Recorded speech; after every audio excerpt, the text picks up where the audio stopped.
कोई लोगे आगे आगे इकोन माचर चला करते कोई लोगे आगे आगे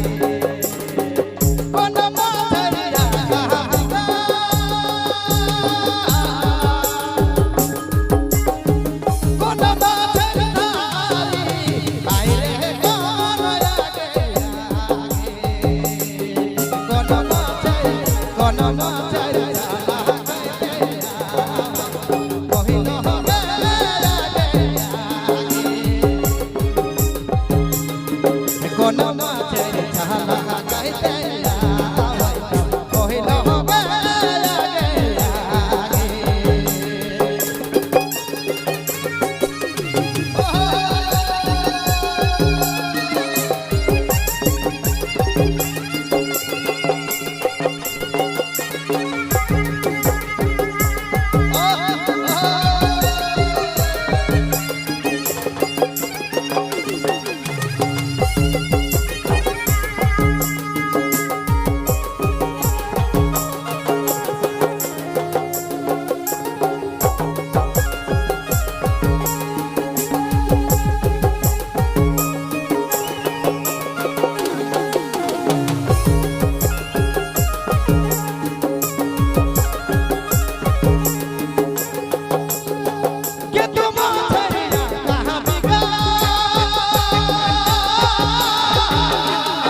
बड़ाई समाज में बहुत सुंदर रास्ता एक नाम भिनसरिया मर्दानी जमर सुनाली।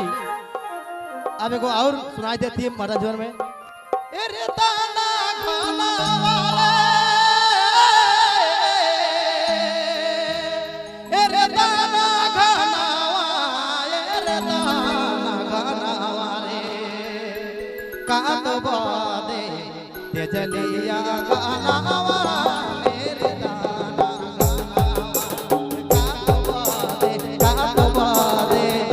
चलिया गाना तेरे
बहुत बहुत धन्यवाद।